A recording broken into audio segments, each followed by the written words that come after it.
So hey guys, welcome back to my YouTube channel. This side Pulkit and I am pursuing my MBBS in Vardhman Mahavir Medical College New Delhi.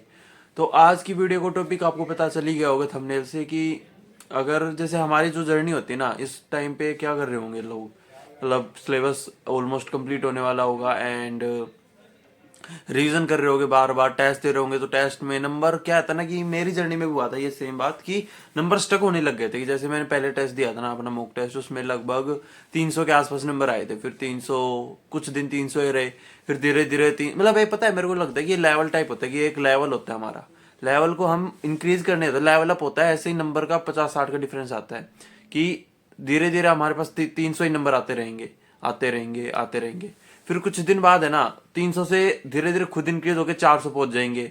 फिर 400 पे थोड़े दिन stuck करेंगे, फिर 550 पे, फिर 550 वाली तो बहुत मेजर लाइन होती है, उसपे तो पता है काफी दिन ही मेरे 550 आते रहे, बढ़ ही नहीं रहे थे। नीट के लगभग आधे 15-20 दिन पहले मेरे 600 के आसपास नंबर आने लगे थे। तो इस चीज से मतलब डिमोटिवेट नहीं होना कि हमारे नंबर कम आ रहे हैं इस टाइम पे, मतलब बढ़ नहीं रहे, हम मेहनत कर रहे हैं, हम एफर्ट्स डालते रहेंगे देख सरनी में, फिर भी नंबर उतने नहीं होते इंक्रीज जितने हम एफर्ट्स डालते हैं। तो मतलब मैं वही कहना चाहता हूँ कि डिमोटिवेशन तो हो करो मत इस टाइम पे। डिमोटिवेट होना तो लाइक मतलब बनते काम को बिगाड़ रहे हो तुम, ठीक है। उसकी जगह मैं दो सिंपल स्टेप्स बताऊंगा, उनको अगर आप फॉलो करोगे तो बहुत जल्दी मतलब नंबर इंक्रीज होने लगेंगे, ठीक है। और आप एक प्रोसेस में इन्वॉल्व हो जाओगे। मतलब पता है, हम प्रोसेस में इन्वॉल्व हो जाते हैं तो लगता है कि हम कुछ कर रहे हैं, और उस करने से कुछ ना कुछ तो बेनिफिट होता है। तो पहला है कि मार्किंग ऑफ एनसीईआरटी। आप एनसीईआरटी पढ़ रहे हो तो आप एनसीईआरटी को कैसे पढ़ रहे हो, कैसे आप मार्क कर रहे हो। कुछ बच्चे देखे भाई, मैंने पूरी एनसीईआरटी को रंगीन कर देते हैं कि मतलब सब कुछ इंपॉर्टेंट है, वो सही है। अब तुम्हारा वो वाला फेज गया, तुम रीड कर रहे हो, तुम्हें याद है, अब रिवीजन वाला फेज चल रहा है। रिवीजन हो गए, टेस्ट कहते हैं कि टेस्ट दो क्यों कहते हैं, क्योंकि आप अपनी एनसीईआरटी को मार्क कर सकते हो। आप उनमें से जो चीज आप भूल रहे हो, जो चीज बार बार वापिस वापिस आ रही है टेस्टों में, वो आप अलग से पहचान सको कि ये चीज इंपॉर्टेंट है, ये चीज इंपॉर्टेंट नहीं है। और ये चीज कैसे पता चलेगी, टेस्ट देने से। तो टेस्ट देना तो छोड़ो ही मत बिल्कुल, ये तो है ही नहीं, syllabus out of syllabus question हो गया टेस्ट देना छोड़ना। तो ये है कि मार्किंग ऑफ एनसीईआरटी कैसे करें। आप जैसे आप टेस्ट देते हो, आपने 5-10 टेस्ट दिए, ठीक है। आपको ये चीज पता, अब जैसे पता है टेस्ट देने के बाद आप क्या किया करो, एनालिसिस करते वक्त आप जैसे चेक किया करो, ये क्वेश्चन है ना, ये क्वेश्चन गलत है मेरा, तो ये कौन से चैप्टर से है, कौन से चैप्टर के कौन से लाइन से है। अब क्या करना चाहिए ना, मतलब ये दोनों चीज साइमल्टेनियसली क्या करो कि आप मार्किंग करो, उसके बाद आप रिवीजन करो उसी चैप्टर का। देखो मैं कैसे बताता हूँ, कोई एक केस लेते हूँ कि मान लो मैंने एक टेस्ट दिया, ठीक है। उसमें ह्यूमन हेल्थ एंड डिजीज वाले चैप्टर से मेरे क्वेश्चन गलत हो गया, ड्रग्स के बारे में, ठीक है। तो फिर मैंने बुक खोली, वो क्वेश्चन जो आया था उसका आंसर हाईलाइट कर लिया एनसीईआरटी में, ताकि नेक्स्ट टाइम मैं जब इस चैप्टर को रिवाइज करूं मेरे को याद रहे, हाँ ये क्वेश्चन आया था, मैंने ये क्वेश्चन गलत किया हुआ है, तो मैं उसको अच्छे से पढ़ पाऊं। दूसरी चीज, अब मान लो आपने ड्रग्स का पढ़ लिया, ठीक है। आपने देख लिया, हाँ यार ये पैराग्राफ था, इस पैराग्राफ से क्वेश्चन आया एंड ये मेरे से सॉल्व हो नहीं पाया था, मेरे गलत हो गया था, ठीक है। अब क्या करना है, अब है ना, आप उस पैराग्राफ को पढ़ लो एक बार, फिर आपको क्या रियलाइज होगा, हाँ यार ये। अब देख, अगर आपके पास मतलब previous year marked question NCERT है तो बहुत ही बढ़िया, अगर नहीं है तो नीट प्रेप एसेंशियल के एक बहुत ही अच्छा ऐप है जो कि बिल्कुल फ्री में पीवाईक्यू मार्क्ड एनसीईआरटी प्रोवाइड कर रहा है। पीवाईक्यूज की इंपोर्टेंस तो आप सभी को पता ही होगा। अगर आप पीवाईक्यूज आप करने बैठोगे तो 30 से 35 क्वेश्चन तो पैसे ही बाहर हो जाते हैं, क्योंकि आपका सिलेबस डिडक्ट हो चुका है। इसके लिए एक बेस्ट फ्री का रिसोर्स है नीट प्रेप एसेंशियल ऐप, आप डाउनलोड करो। उसमें पीवाईक्यू मार्क्ड एनसीईआरटी गिवन है, चारों सब्जेक्ट की एनसीईआरटी गिवन है। हर सब्जेक्ट है, चारों सब्जेक्ट में आप कोई भी चैप्टर लो, उसको क्लिक करोगे तो जो जो प्रीवियस ईयर क्वेश्चन आपको पहले आए हुए हैं, नीट, एम्स, एआईपीएमटी जिधर भी, वो मार्क रखे। अगर आप हमारे एनसीईआरटी बेस्ट बैच के स्टूडेंट हो तो आप पता लगा सकते हो ये कहाँ पे आया है, कौन से क्वेश्चन ने, एंड उसकी डिटेल्ड आपको वीडियो एक्सप्लेनेशन मिल जाएगी। आप उनको क्वेश्चन अटेम्प्ट करो, उनकी एक्सप्लेनेशन आपको साथ मिलती है।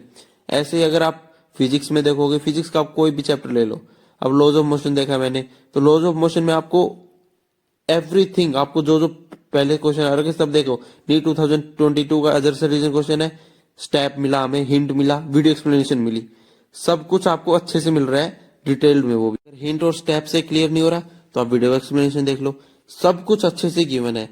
और आप यही नहीं, आप नीचे जाके देखोगे आपको और भी जो क्वेश्चन है। अब देखो ये क्वेश्चन है नीट 2023 का, थ्योरेटिकल क्वेश्चन है। अब थ्योरेटिकल क्वेश्चन आने लग गए ना, तो इसलिए ये चीज ज्यादा इंपॉर्टेंट हो जाती है कि आप उनकी वीडियो एक्सप्लेनेशन देखो, उनकी हिंट देखो एंड उनकी स्टेप्स टू फॉलो, ये चीजें ज्यादा इंपॉर्टेंट होती है। ऐसे ही केमिस्ट्री में देख लो आप, स्ट्रक्चर ऑफ एटम खोला मैंने, अब इसमें से एग्जाम्पल, अगर question example same to same question आ रखे हैं AIPMT 2003 में, देखो इसकी आपकी एक्सप्लेनेशन है, हिंट है, स्टेप है, सब कुछ गिवन है। एग्जाम्पल हो गए 2.7 एग्जाम्पल, नीट 2022 लेटेस्ट क्वेश्चन, सब कुछ गिवन है इसका भी। अगर आपको समझ नहीं आ रहा, सारी चीजें इधर सोल्व हो जाएगी। ऐसे ही अगर आप, आपको एक्सप्लेनेशन सिर्फ इन चीजों की नहीं मिलेगी, एक्सरसाइज में जो जो क्वेश्चन आ रखे हैं प्रीवियस ईयर, आपको वो भी मिलेगा। अब ये क्वेश्चन है नीट 2020 का, एग्जाम्पलर में जो जो क्वेश्चन आ रखे हैं उनकी डिटेल एक्सप्लेन। तो इस न्यू ईयर आप नीट प्रेप एसेंशियल का ऐप डाउनलोड करो और एनरोल करो, एंजॉय करो यार एनसीईआरटी अभ्यास बैच। इससे अच्छा बैच आपको कहीं नहीं मिलेगा। इसमें आपको क्वेश्चन प्रैक्टिस करने के लिए अलग अलग बाइफर्केशन कर रखी है, पेज वाइज फिल्टर गिवन है। जितने पेज पढ़ रहे हो आप, उसका उसी दिन रिवीजन कर लो, उसी दिन आपको अटेम्प्ट करो।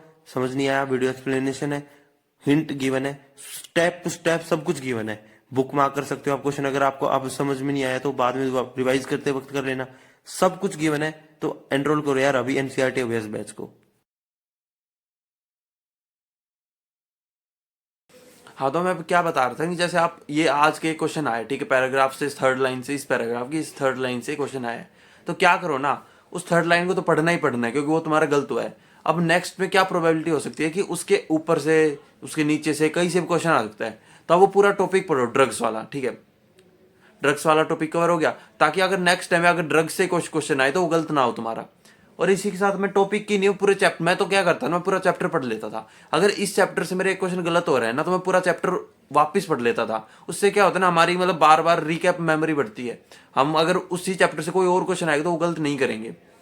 तो इससे यही बेनिफिट होता है कि हमें बार बार क्वेश्चन, जो कहते हैं ना कि यार रिवाइज, भैया रिवाइज करते हैं भूल जाते हैं, तो ये तरीका अपनाओ जिससे अगर हम रिवाइज, मतलब एक होता है शेड्यूल्ड रिवाइज करना, जो कि मतलब फॉलो करना थोड़ा मुश्किल भी होता है, क्योंकि उसमें कंफ्यूजन हो जाती है कि यार ये करना है, मेरा ये मन कर नहीं रहा, तो मैं क्या ये कर लूँ, तो लीव दैट ऑल, ठीक है। क्या करो, टेस्ट दिया, एनालिसिस करो, एनालिसिस ही पूरा रिवीजन है।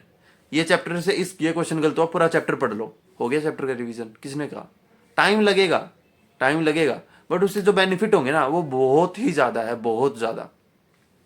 दूसरा जो मेन पॉइंट है ना, वो है एक मिस्टेक नोटबुक बनाना। आप टेस्ट दे रहे हो, मान लो अब मैंने एक टेस्ट दिया, ठीक है, 720 नंबर का था, मेरे आए 500 नंबर, ठीक है।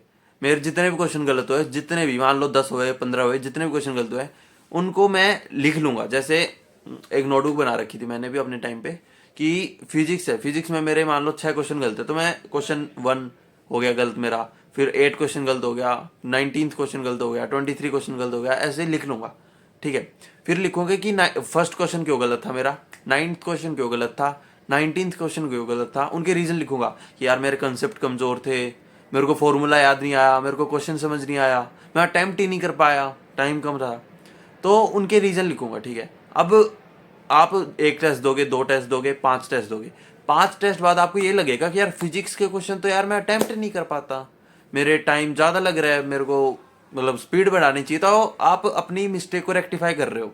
आपको मिस्टेक पता चल गई कि यार मैं टाइम ज्यादा लेता हूं, तो मेरे को स्पीड इंक्रीज करनी पड़ेगी, हो गया ये। तो मान लो आप कैलकुलेशन मिस्टेक कर रहे हो, आपको लग रहा है कि यार मेरे 5 टेस्ट दिए, फिजिक्स में बहुत ज्यादा कैलकुलेशन मिस्टेक हो रही है, तो क्या करोगे आप, अपने मिस्टेक को रेक्टिफाई करोगे। आप अगर नेक्स्ट टाइम जब आप टेस्ट देने बैठोगे तो आपको दिमाग में ये रहेगा, हाँ मैं कैलकुलेशन मिस्टेक करता हूं, तो मेरे को वो सुधारनी है, ठीक है। इससे हमने अपनी मिस्टेक्स को पिकअप कर लेते हैं कि ये मिस्टेक है मेरी, मैं फॉर्मूला भूल जाता हूँ, फॉर्मूले रिवाइज करके जाओ टेस्ट देने से पहले।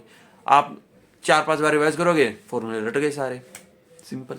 केमिस्ट्री में मैं कह रहा हूँ, मैं ऑर्गेनिक रिएक्शन याद नहीं कर पाता, ऑर्गेनिक रिएक्शन में कंफ्यूज हो रहा हूँ मैं, तो आप ये कैसे पता लगेगा, ये सब चीजें, ये चीजें ऐसे पता लगेंगी जब आप एक नोटबुक बनाओगे, उसमें ये लिखोगे ये क्वेश्चन गलत है मेरे, ये क्वेश्चन गलत है, ये किस कारण गलत हुए। भाई OMR में मिस्टेक होगी, OMR मिस्टेक हुई, आप नेक्स्ट टाइम ध्यान रखोगे, हाँ यार मेरे OMR में मिस्टेक होती है, पिछली बार भी क्वेश्चन गलत हो गए थे, उससे पहले भी क्वेश्चन गलत हुए हैं, अब की बार नहीं करूंगा। तो नंबर क्यों कैसे बढ़ेंगे, मिस्टेक्स पिकअप करो, उनको रेक्टिफाई करो, मिस्टेक पिकअप करो, रेक्टिफाई करो, ये प्रोसेस है। और जिस दिन आप इस प्रोसेस में इन्वॉल्व हो गए ना, धीरे धीरे धीरे धीरे धीरे धीरे नंबर खुद आ जाएंगे, ठीक है। बाकी सिलेबस और तो देख कुछ ज्यादा हार्ड एंड वो नहीं है, 2 ही सिंपल रूल बताए हैं, इन 2 को फॉलो करोगे तो बहुत ही अच्छा रिजल्ट आएगा तुम्हारे, ठीक है। और जल्दी आएगा, ऐसा नहीं है कि मैं कहूँगा यार अगले साल तक करते रहो। चलो छोड़ो, और कुछ अब तो क्या, रिवीजन का टाइम चल रहा है, करो यार रिवीजन स्टार्ट कर दो। मतलब इस टाइम पे ना एक प्रॉपर सिनेरियो बताऊं तो तुम्हारा मतलब ऐसा होना चाहिए कि 10-15 दिन में तुम्हारा वो खत्म हो रहा है सिलेबस और रिवीजन कर रहे हो, और फेब एंड तक पूरा सिलेबस खत्म करके रिवीजन मोस्ट ऑफ कर लो, ठीक है। अगर इससे पीछे चल रहे हो तो यार बाद में दिक्कत आएगी, टेस्ट देने का टाइम नहीं मिलता, ठीक है। तो मैं तो यही कहूँगा कि यार रिवीजन पे ज़्यादा फोकस कर लो, रिवीजन का टाइम आ चुका है। बाकी अब ट्राई करूँगा रेगुलर होने की, क्योंकि यार देखा है यार मैंने, मतलब सोचते हैं कि हम प्रोकास्टिनेशन में वही यार कॉलेज जाने के बाद सब चेंज हो जाता है। मैं भी सोचता था डेली वीडियो बनाऊंगा, नहीं बन पाती, टाइम ही नहीं मिल पाता यार, सोसाइटीज़ हो गई ज्वाइन कर रखी है, छोड़ो। वेल तब तक के लिए पढ़ लो, बेस्ट ऑफ लक।